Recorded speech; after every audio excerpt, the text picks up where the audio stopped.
So we're talking about personal branding and candidate resilience. So I just wanted to kick off with the first question. So just any advice you could share with our students just in terms of developing their own personal brand and being able to share it in a way that's effective as they're dealing with employers. Anybody go ahead and jump in on that, just to maybe talk about a good personal brand, what a good personal brand looks like to you, and just how students can really share it with for employers. I'm happy to get us started. I'm sure other recruiters might have a very similar advice. So what I think is important for students right now, and I'm really not jealous or envious of the situation that students are in having to navigate a recruitment process entirely virtually. But I think it creates a to-do list that's pretty specific to the students who are going through that process now. I mean, I think it's important to make sure that you're being really proactive in the way that you engage with employers.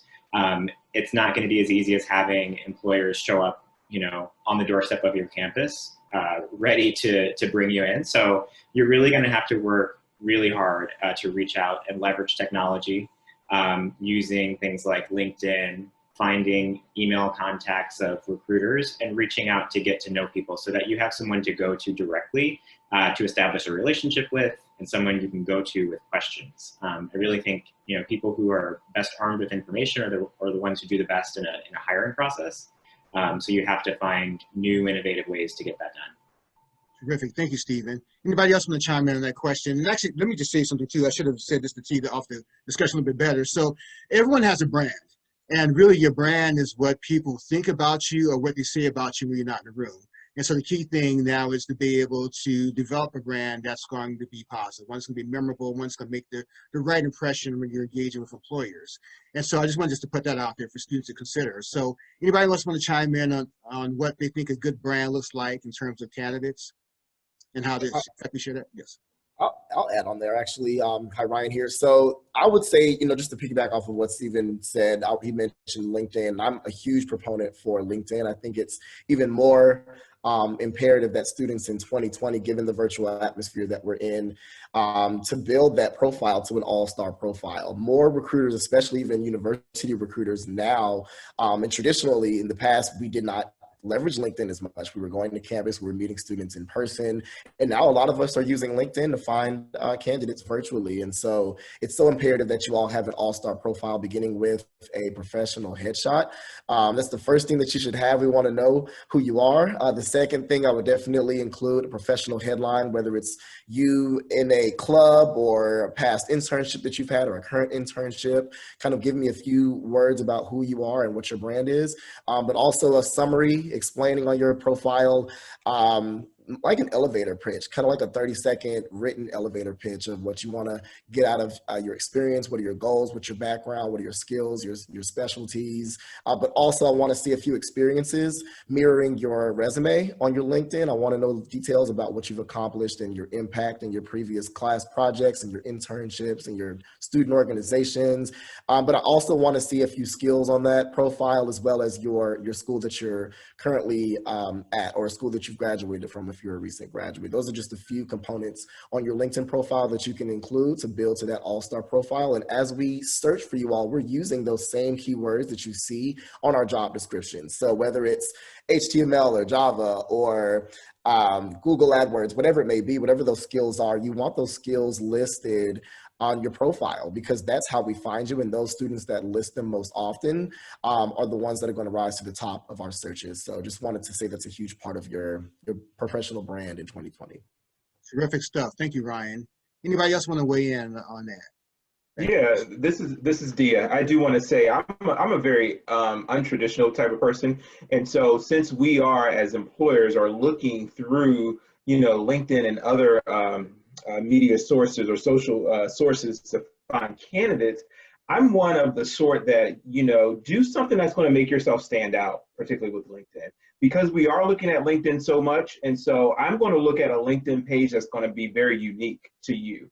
So if you can represent the authentic you in your LinkedIn page, those are things that's going to make me stand out. That's going to make you stand out to me. Because once again, we are using we're using things like LinkedIn to find candidates. I'm going to look for things that are very unique and that's going to stand out. Because for me, my eyes are going to get lazy and bored looking at the same format, of things on LinkedIn. So what are you doing to make yourself stand out? Because I won't be able to meet you in person, so it's all going to be virtual and looking at that quote unquote resume that you're going to put on LinkedIn. So stand out. I think you do not compromise your authentic self, and try to display your authentic self within your LinkedIn profile or other formats as well. Great stuff, Dia. Thank you. Yes, Sherelle, do you have anything, or Nancy, anything to weigh in on that? Yeah, I was going to allude to somebody said earlier, but how can you make yourself different when you're talking your profile? Especially if we're out and we're recruiting and we're looking for specific candidates. If you're trying to model yourself around that block per se, then you're gonna get passed over. So how do you make yourself stand out? How do you make yourself different? How do you present your authentic self? I would also say use your career services at your schools. Use your faculty to help you make those connections. They can help you start that network. While you're in your school, and leverage that. You're there. Those are people who are there to help you succeed. So I would say career services and faculty at the schools are very important to help you network. Very good. These were great suggestions, and I think to take it a few steps back, before you really are able to create your personal brand, there are a few questions that you want to be able to, answer for yourself. So what is it do I want to be known for? What are some of sort of the most pivotal moments in my life that I want to be able to speak to in my story or my narrative? What are some of the challenges that I've really overcome? So I would just recommend, asking yourself, like, why is this important? Like asking those questions, and why is that important? Why is that important? Why? Just keep like a kid, like why? Asking yourself, what's so important about what it is that I want to include in my story, and what is it that I want to include in my story, right? And that's sort of kind of the pre-work, the pre-inner work that you have to do on the drawing board before you actually take it to your resume or your LinkedIn or, whatever. I don't know if employers looking at TikTok nowadays, but you're all millennials, you're very well versed in technology, but I think that the hard work is really asking yourself, like, what is it that I really want to convey, and what story is it that I really want to share? And obviously all of the students, I think most of the students on this call are maybe first gen and come from underrepresented backgrounds, so you all have great stories to tell in terms of the challenges that you've been through and what you've been able to overcome. So really, I guess validate yourself in those experiences and know that that's worth telling. Very, very good.